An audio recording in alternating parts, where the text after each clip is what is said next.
ಶುಭೋದಯ ಮಕ್ಕಳೇ, ಎಲ್ಲರಿಗೂ ಆನ್ಲೈನ್ ತರಗತಿಗೆ ಸ್ವಾಗತ. ನನ್ನ ಹೆಸರು ಹೇಮಾವತಿ ಎಚ್.ಎಸ್.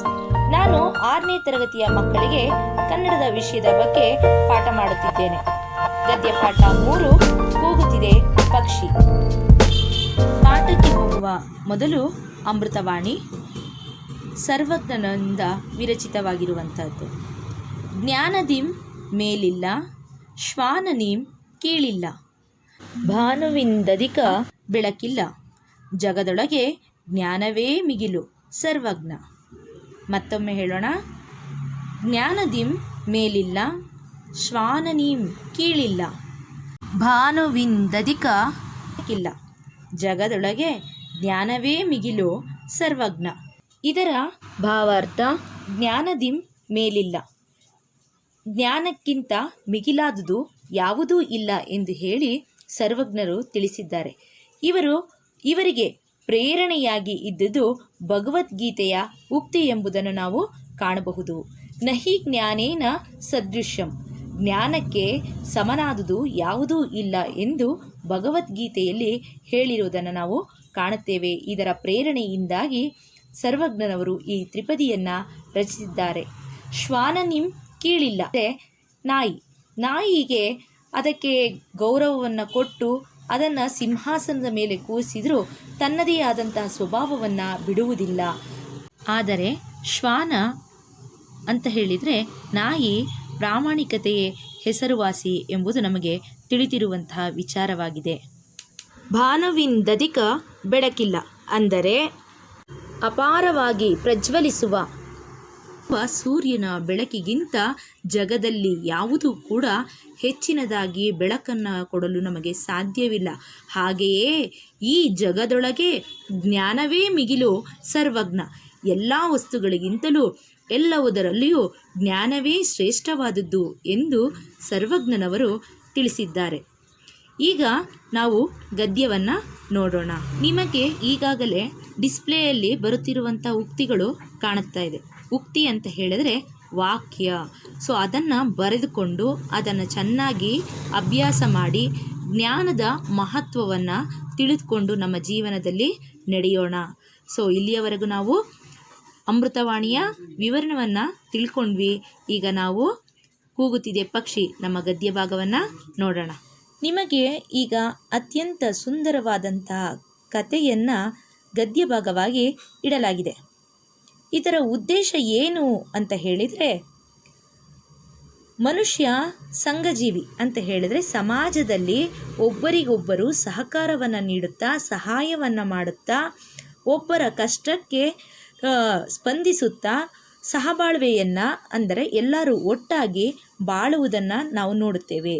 ಅದರ ಜೊತೆಗೆ ಸಹಾಯ ಮನೋಭಾವ, ಪರಿಸರ ಪ್ರೇಮ, ಸಹಜೀವನ ಹಾಗೂ ದೇಶ ಪ್ರೇಮದ ಭಾವನಾತ್ಮಕ ಬದುಕನ್ನು ಯಾವ ರೀತಿ ಕಟ್ಟಬೇಕು ಎಂಬುದನ್ನು ಈ ಕೂಗುತ್ತಿದೆ ಪಕ್ಷಿ ಎಂಬ ಗದ್ಯ ಭಾಗದಿಂದ ತಿಳಿಸಿಕೊಡಲಾಗಿದೆ.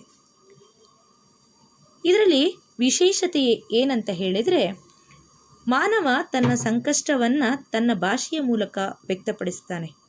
ಅದೇ ರೀತಿ ಇಲ್ಲಿ ಪಕ್ಷಿಯು ಕೂಡ ತನ್ನ ನೋವನ್ನು, ಅಳಲನ್ನು ಆ ಮಕ್ಕಳಲ್ಲಿ ಹೇಳಿಕೊಳ್ಳುವಂಥದ್ದು, ಆ ಮಕ್ಕಳು ಅದರ ನೋವಿಗೆ ಸ್ಪಂದಿಸಿ ಅದಕ್ಕೆ ಪರಿಹಾರವನ್ನು ಕಂಡುಹಿಡಿಯುವಂಥದ್ದು ಇಲ್ಲಿ ಈ ಕಥೆಯ ಭಾಗದಲ್ಲಿ ಚಿತ್ರಣವಾಗಿರುವುದನ್ನು ನಾವು ಕಾಣುತ್ತೇವೆ. ಈಗ ಗದ್ಯ ಭಾಗವನ್ನು ಓದುತ್ತೇನೆ. ಡಿಸ್ಪ್ಲೇಯಲ್ಲಿ ಗದ್ಯ ಭಾಗವನ್ನು ಗಮನಿಸಿ. ಕೃಷ್ಣೆ ಮೈದುಂಬಿ ಹರಿಯುತ್ತಿದ್ದಾಳೆ. ಅವಳ ಬೋರ್ಗರೆತ, ತೂರಾಟ, ಚೆಲ್ಲಾಟ, ಹರಿಯುವ ಓಟ ನಯನ ಮನೋಹರ. ಬೆಳ್ಳನೆಯ ನೊರೆ ಬಲು ಚೆಂದ. ಸುಳಿಗಳಲ್ಲಿ ಸುತ್ತುವ ನೀರಿನ ಸೊಬಗೇ ಸೊಬಗು. ಬೆಳಗಿನ ಎಳೆ ಬಿಸಿಲಿನ ಹೊಳಪಿಗೆ ಮಿನ ಮಿನ ಮಿರುಗುವ ನದಿ ಬಲು ಅಂದ. ಸೂರ್ಯನ ಹೊಂಬಣ್ಣದ ಕಿರಣಗಳು ನದಿಯ ಮೇಲೆ ಬಿದ್ದಿವೆ. ಅಲ್ಲಿ ಹನಿ ಹನಿಗೂ ಮುತ್ತಿನ ಮಣಿಯ ರೂಪು. ಅಬ್ಬಬ್ಬಾ, ಅದೆಷ್ಟು ಸುಂದರ! ನಮ್ಮ ದೇಶದಲ್ಲಿ ಅನೇಕ ನದಿಗಳು ಹರಿಯುವುದನ್ನು ಕಾಣ್ತೇವೆ. ಗಂಗೆ, ಸಿಂಧು ನದಿ, ಯಮುನೆ, ತಪತಿ, ಕೃಷ್ಣೆ, ಭದ್ರೆ, ತುಂಗೆ, ಕಾವೇರಿ ಹೀಗೆ ಅನೇಕ ನದಿಗಳು ಹರಿಯುತ್ತವೆ. ಬ್ರಹ್ಮಪುತ್ರ. ಇದರಲ್ಲಿ ಕೃಷ್ಣೆ ನದಿಯ ಬಗ್ಗೆ, ಅಲ್ಲಿಯ ನದಿಯ ಸೌಂದರ್ಯತೆ, ಸೊಬಗನ್ನ ವರ್ಣಿಸಿರುವುದನ್ನ ಮತ್ತೆ ಅಡುಗಡ್ಡೆಗಳ ಬಗ್ಗೆ ವಿವರಣಾತ್ಮಕವಾಗಿ ತಿಳಿಸಿರುವುದನ್ನು ನಾವು ಕಾಣುತ್ತೇವೆ. ನಿಮಗೆ ಈಗಾಗಲೇ ಗೊತ್ತಿರುವಂತಹ ಜಲಪಾತಗಳು ಅಂತ ಹೇಳಿದ್ರೆ ಜೋಗ್ ಜಲಪಾತವನ್ನ ನೋಡಿರ್ತೀರಾ ಅಲ್ವಾ? ಜೋಗ್ ಫಾಲ್ಸ್ ಅಲ್ಲಿ ಎತ್ತರವಾದ ಪ್ರದೇಶದಿಂದ ನೀರು ಬೀಳುವಂತದ್ದನ್ನ ನಾವು ಗಮನಿಸಿದ್ದೀವಿ. ಆಗ ಅಲ್ಲಿನ ಶಬ್ದಗಳು ಹೇಗಿರುತ್ತೆ, ಹೌದಲ್ವಾ? ನೀವು ಅನೇಕ ಜಲಪಾತಗಳನ್ನ ನೋಡಿದ್ದೀರಾ. ಶಿವನ ಸಮುದ್ರ. ಹೀಗೆ ಶಿವನ ಸಮುದ್ರದ ಮತ್ತೊಂದು ವಿಶೇಷತೆ ಅಂತ ಹೇಳಿದ್ರೆ, ಕರ್ನಾಟಕದಲ್ಲಿ ಮೊಟ್ಟ ಮೊದಲಿಗೆ ವಿದ್ಯುತ್ ಶಕ್ತಿಯನ್ನು ಉತ್ಪಾದಿಸಿದ ಸ್ಥಳವಾಗಿದೆ. ಇಲ್ಲಿ ಕೃಷ್ಣಾ ನದಿ ಮೈದುಂಬಿ ಹರಿಯುತ್ತಿದ್ದಾಳೆ ಅಂತ ಹೇಳಿದ್ರೆ, ಕೃಷ್ಣೆ ನದಿಯು ಸಮೃದ್ಧವಾಗಿ ನೀರಿನಿಂದ ಭರಿತಳಾಗಿದ್ದಾಳೆ. ಅವಳ ಭೋರ್ಗರೆತ, ಆ ನೀರು ದುಮ್ಮಿಕ್ಕುವ ಶಬ್ದವನ್ನ ಭೋರ್ಗರೆತ, ತೂರಾಟ ಅಂತ ಹೇಳಿದ್ರೆ ಗಾಳಿಗೆ ಆ ನೀರಿನ ಹನಿಗಳು ಅಬ್ಬರಿಸುವ ರೀತಿಯಾಗಿದೆ.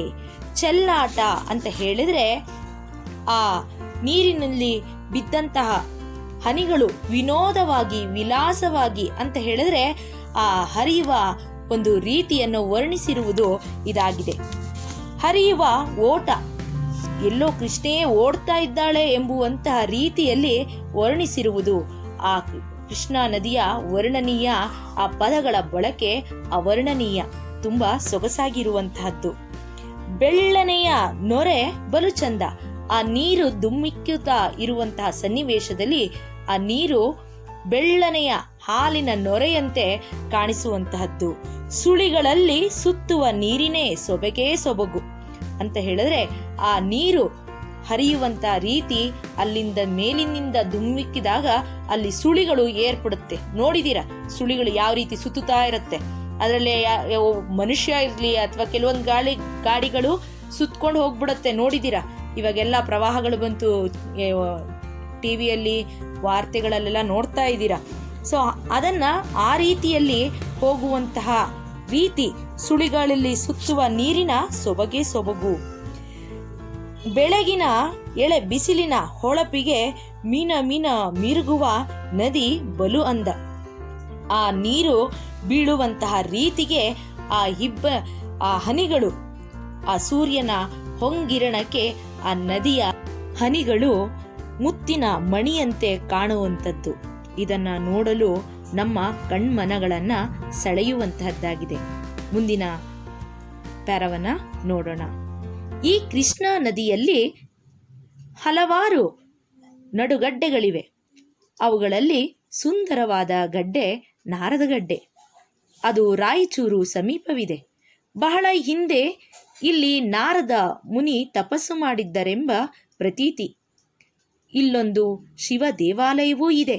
ಸದಾ ಹಚ್ಚ ಹಸುರಿನಿಂದ ಕೂಡಿ ಗಿಡ ಮರಗಳಿಂದ ಕಂಗೊಳಿಸುತ್ತಿದೆ. ಈ ನಡುಗಡ್ಡೆ ಪ್ರವಾಸಿ ತಾಣವೂ ಹೌದು. ಈ ಸುಂದರ ತಾಣವನ್ನು ನೋಡಲು ಮಕ್ಕಳು ಪ್ರವಾಸ ಹೊರಟಿದ್ದರು.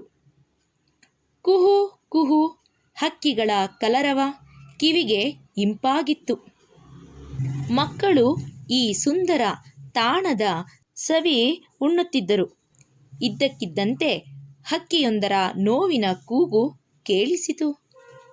ಅತ್ತ ತಿರುಗಿ ನೋಡಿದಾಗ ಅನೇಕ ಟೊಂಗೆಗಳನ್ನು ಹರಡಿಕೊಂಡಿರುವ ಬೋಳು ಮರ, ಎಲೆಗಳಿಲ್ಲದ, ಹೂವುಗಳಿಲ್ಲದ, ಹಣ್ಣು ಕಾಯಿಗಳಿಲ್ಲದ ಒಣಗುತ್ತಿರುವ ಮರ.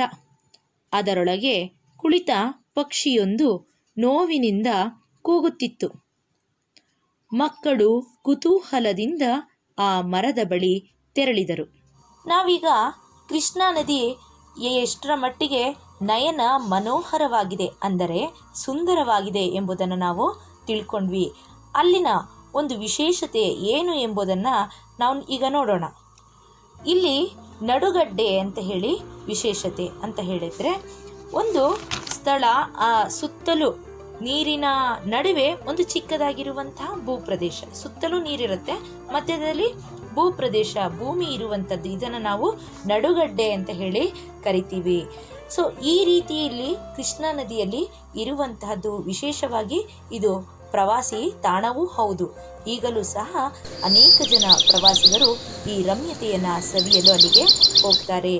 ಇಲ್ಲಿನ ವಿಶೇಷತೆ ಅಂತ ಹೇಳಿದ್ರೆ, ಇಲ್ಲಿ ನಾರದ ತಪಸ್ವಿಗಳು, ನಾರದ ಮುನಿ ಅಂತ ಹೇಳಿದ್ರೆ ಯಾರು ಗೊತ್ತಲ್ವಾ?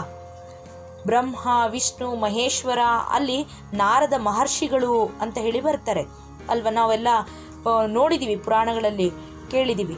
ಸೊ ಆ ನಾರದ ಮಹರ್ಷಿಗಳು ಈ ಸ್ಥಳದಲ್ಲಿ ಬಂದು ತಪಸ್ಸನ್ನು ಮಾಡಿದರು ಎಂಬ ಪ್ರತೀತಿ ಅಂತ ಹೇಳಿದ್ರೆ ಹೇಳ್ಕೊಂಡು ಬಂದಿರುವಂತಹದ್ದನ್ನು ನಾವು ಕಾಣ್ತೇವೆ. ಅಲ್ಲಿ ಸಮೀಪದಲ್ಲಿ ಒಂದು ಶಿವನ ದೇವಾಲಯವಿರುವ ಸಹ ಕೂಡ ಕಾಣ್ತೇವೆ. ಸುತ್ತಲೂ ಹಚ್ಚ ಹಸಿರಿನ ಮಧ್ಯೆ ಶಿವನ ದೇವಾಲಯವು ನೋಡಲು ನಯನ ಮನೋಹರವಾಗಿರುತ್ತೆ. ನೀವು ಮನೆಯಿಂದ ಅನೇಕ ಪ್ರವಾಸಿ ದೇವಸ್ಥಾನಗಳಿಗೆ ಹೋಗಿರುವಂತಹದ್ದು, ಅಲ್ಲಿನ ವಾತಾವರಣ ಎಲ್ಲವೂ ಕೂಡ ನಿಮ್ಮ ಗಮನದಲ್ಲಿ ಇರುತ್ತೆ. ಸೊ ಹಾಗೆ ಇಲ್ಲಿ ನಡುಗಟ್ಟೆಯು ಕೂಡ, ನಡುಗಟ್ಟೆ ಅಂತ ಹೇಳಿದ್ರೆ ಈಗಾಗಲೇ ಗೊತ್ತಿದೆ, ಸುತ್ತಲೂ ನೀರಿದ್ದು ಮಧ್ಯದಲ್ಲಿ ಚಿಕ್ಕದಾಗಿರುವಂತಹ ಭೂಪ್ರದೇಶವಿರುವಂಥದ್ದು.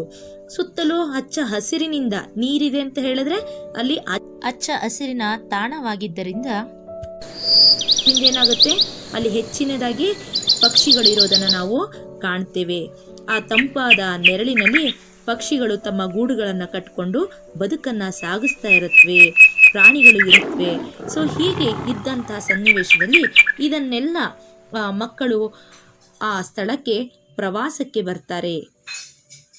ಆಗ ಅಲ್ಲಿರುವಂತಹ ಹಚ್ಚ ಹಸಿರಿನ ವಾತಾವರಣ, ಎಲ್ಲೆಲ್ಲೂ ನೋಡಿದರೂ ಪಕ್ಷಿಗಳ ಕಲರವ, ಅಂದರೆ ಇಂಪಾದ ಹಾಡು, ಸಂಗೀತಮಯವಾಗಿದ್ದಂತಹ ಹಾಡನ್ನು ಕೇಳುತ್ತಾ ಮಕ್ಕಳು ಮನೋಲ್ಲಾಸ, ತುಂಬ ಸಂತೋಷವಾಗಿ ಇರ್ತೀರ, ಹೌದಲ್ವಾ? ನಿಮ್ಮನ್ನೆಲ್ಲಾದರೂ ನದಿ ಹರಿತಿರುವಂಥ ಸ್ಥಳಕ್ಕೆ ಹೋದರೆ ಎಷ್ಟು ಸಂಭ್ರಮಿಸ್ತೀರಾ. ನದಿ ನೀರು ಹರಿಯುವಂಥ ರೀತಿಯನ್ನು ನೋಡಿದ್ರೆ, ಜಲಪಾತ ಧುಮುಕುವುದನ್ನು ನೋಡಿದ್ರೆ ನೀವು ಕುಣಿದು ಕುಪ್ಪಳಿಸ್ತೀವಿ, ಹೌದಲ್ವಾ? ಹಾಗೆ ಇಲ್ಲಿಯೂ ಕೂಡ ಮಕ್ಕಳು ತುಂಬ ಸಂಭ್ರಮಿಸ್ತಾ ಇರ್ತಾರೆ. ಏಕೆಂದರೆ ನಾವಿರುವಂತಹ ಸ್ಥಳಗಳಲ್ಲಿ ಸುತ್ತಮುತ್ತಲೂ ಕಟ್ಟಡಗಳೇ ನಿರ್ಮಿತವಾಗಿರುತ್ತೆ. ನಾವು ಆ ರೀತಿ ಹಚ್ಚ ಹಸಿರಿನಿಂದ ನಡುವೆ ನಾವಿರೋದಿಲ್ಲ. ಹಾಗಾಗಿ ಅದು ಒಂದು ಹೊಸ ರೀತಿಯ ಅನುಭವವನ್ನು, ಮಕ್ಕಳಿಗೆ ಮುದವನ್ನು ಮನಸ್ಸಿಗೆ ತಂದುಕೊಡುವಂತಹದ್ದು. ಸೊ ಇದಾದ ನಂತರದಲ್ಲಿ ಇಷ್ಟೆಲ್ಲ ಸಂಭ್ರಮಿಸ್ತಾ ಮಕ್ಕಳು ಸಂತೋಷದಿಂದ ಇರಬೇಕಾದ್ರೆ ಇದ್ದಕ್ಕಿದ್ದ ಹಾಗೆ ಅಲ್ಲಿ ಒಂದು ಹಕ್ಕಿಯು ನೋವಿನಿಂದ ಕೂಗುತ್ತಿರುವುದನ್ನು ಮಕ್ಕಳು ಕೇಳಿಸ್ಕೊಳ್ತಾರೆ. ಅಲ್ಲಿಂದ ತಿರುಗಿ ನೋಡಿದರೆ ಟೊಂಗೆ, ಮರದ ತುಂಬ ಅನೇಕ ಟೊಂಗೆಗಳು ಇರುತ್ತೆ. ಆ ಟೊಂಗೆಗಳು ಎಲ್ಲ ಒಣಗೋಗಿರುತ್ತೆ. ಅದರಲ್ಲಿ ಯಾವುದೇ ಟೊಂಗೆಯಲ್ಲೂ ಚಿಗುರಿರೋದಿಲ್ಲ, ಎಲೆಗಳು ಚಿಗುರುಗಳಿಗೂ ಇರೋದಿಲ್ಲ, ಹೂವಿಲ್ಲ, ಹಣ್ಣಿಲ್ಲ, ಕಾಯಿಗಳಿರೋದಿಲ್ಲ. ಸಂಪೂರ್ಣವಾಗಿ ಒಣಗಿ ಹೋಗಿರುವಂತಹ ಮರವಾಗಿರುತ್ತೆ. ಅದರ ಮೇಲೆ ಒಂದು ಪಕ್ಷಿ ನೋವಿನಿಂದ ಕೂಗ್ತಾ ಇರುತ್ತೆ. ಇದನ್ನು ಕಂಡಂತಹ ಮಕ್ಕಳು ಮನಸೋತು ಆ ಪಕ್ಷಿಯನ್ನು ಮಾತಾಡಿಸ್ಲಿಕ್ಕೆ ಆ ಮರದ ಬಳಿ ತೆರಳುತ್ತಾರೆ, ಅಂದರೆ ಹೋಗುತ್ತಾರೆ. ಮುಂದಿನ ಗದ್ಯ ಭಾಗದಲ್ಲಿ ಹೋಗಿ ಏನನ್ನು ಮಾಡ್ತಾರೆ ಎಂಬುದನ್ನು ನಾವು ತಿಳ್ಕೊಳ್ಳೋಣ. ಇಲ್ಲಿವರೆಗೂ ಪಾಠವನ್ನು ಓದಿದ್ದೀವಿ. ಈ ಪಾಠದಲ್ಲಿ ಇರುವಂಥ ಪದಗಳ ಅರ್ಥವನ್ನು ಹೇಳಿದ್ದೀವಿ. ಮತ್ತೊಮ್ಮೆ ನೀವು ಆ ಗದ್ಯವನ್ನು ನೀವು ಓದಿ ಸ್ಪಷ್ಟವಾಗಿ ಉಚ್ಚಾರಣೆಯನ್ನು ಮಾಡಬೇಕು. ಮುಂದಿನ ತರಗತಿಯಲ್ಲಿ ಗದ್ಯ ಭಾಗವನ್ನು ಮುಂದುವರಿಸೋಣ. ಧನ್ಯವಾದಗಳು.